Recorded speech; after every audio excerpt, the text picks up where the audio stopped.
Hi, I'm David Burns, Chairman of the English Business Council. I'm delighted to welcome Caroline Hayward today.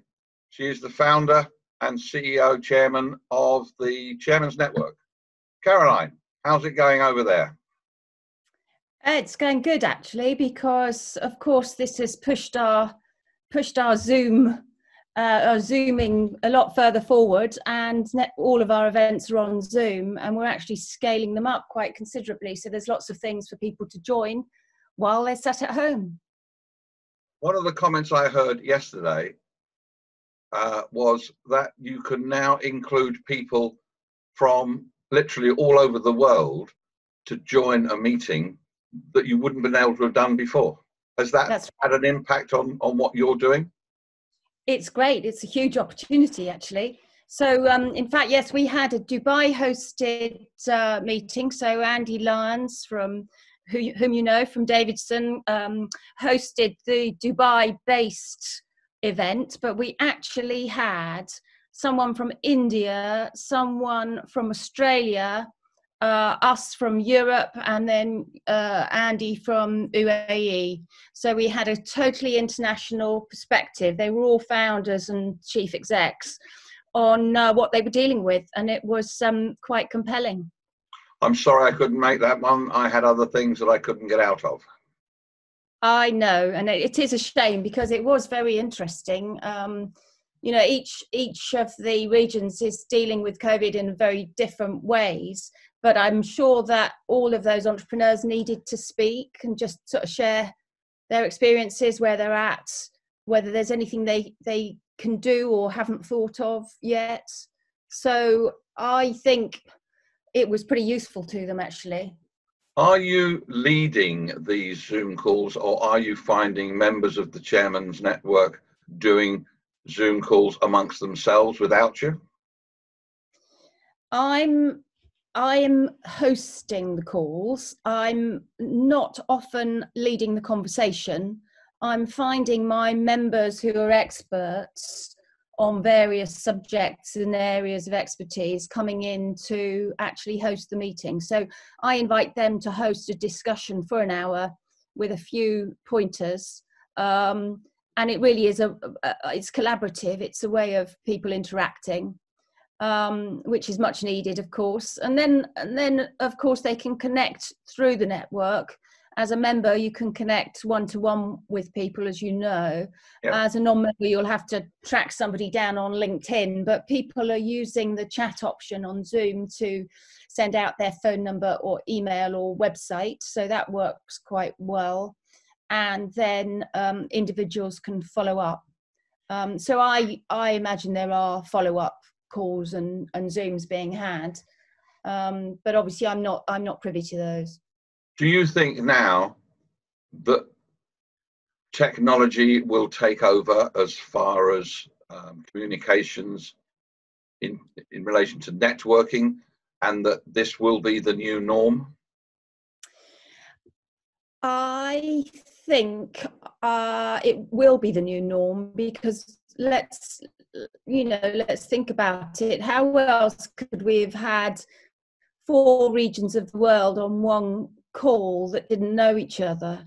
It's not like they all knew each other before they jumped on that call.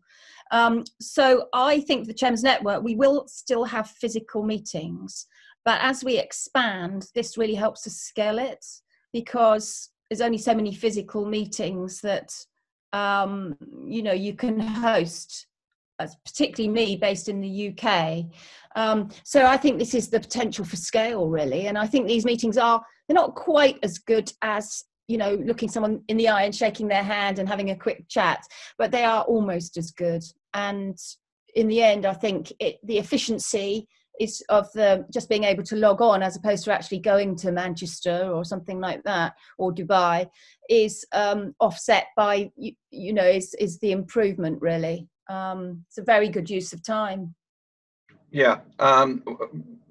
We've been having discussions, obviously, here about how things are changing. And this, I think, is a sea change in the way that we will be doing business in the future. At the moment, everybody's on Zoom. and that's good because it's quite an easy program to, or easy application to operate. However, if this is the new norm, there are going to be a lot more Zooms around and a lot more, not so much competition, but there's going to be a lot more of it available for people to use. And that's going to change the face of the way business is done globally. Everything changes as a result of this new technology. Can you tell us a little bit about the Chairman's Network and how many members you have and where they are and that sort of thing? Yeah, absolutely. Just to finish off on your last subject, I think it's making small companies act like big companies with Zoom, because if you're in Australia and say you're IBM and you're global, you'll already be using this quite extensively rather than flying. Whereas all of a sudden it gives us, as you know, running small businesses, the opportunity to sort of play on the same platform. So that was my thinking there. Yeah, Chairman's Network. Okay, so I set the Chairman's Network originally up about 15 years ago. And then reformulated it about 3 years ago with an online platform, because 15 years ago that was horrendously expensive. So in the last 3 years, I built a business network. So we're bringing the leadership team together, as you know, so founders, chief execs, chairs, board directors, entrepreneurs, people that can make decisions about their businesses. And we're connecting them up to it's not just networking, it's obviously sort of deal origination, really. It's leads and opportunities, board roles, help.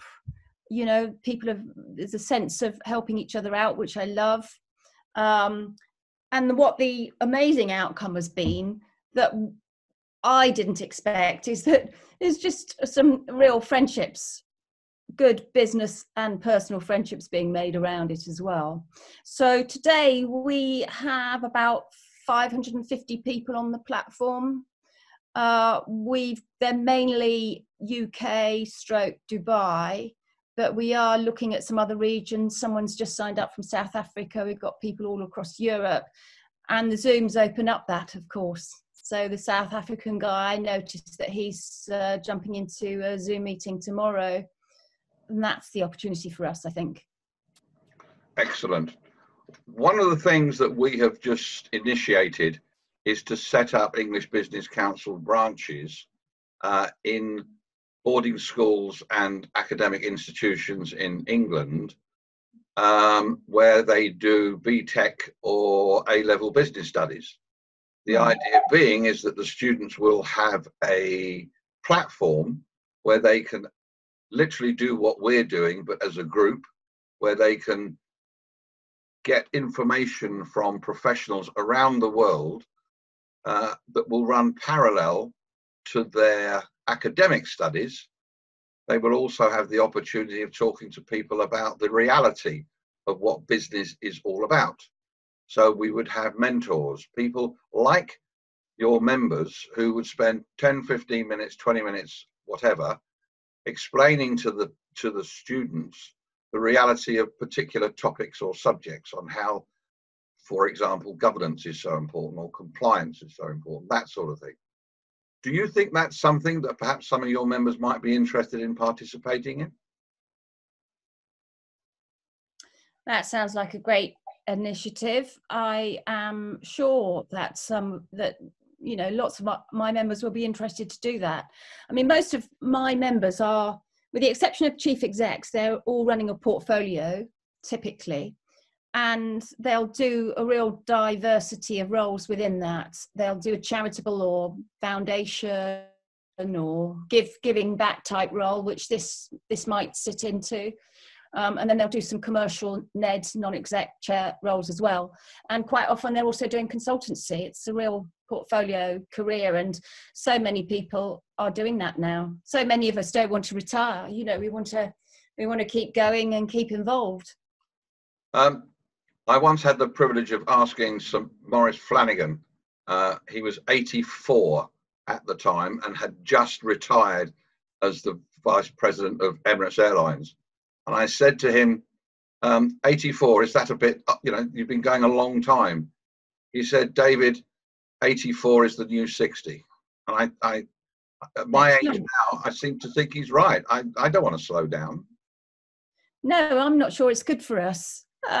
In fact, I think we all need to keep going, keep engaged, keep involved with things, and otherwise you just sort of lose contact with what's happening in the world. And so for me, yeah, it's a great environment for me to connect up with people, certainly UK, Dubai, but all over the world potentially if we can do it, and find out, you know, help them do more business, connect up, solve problems, whatever else it might be.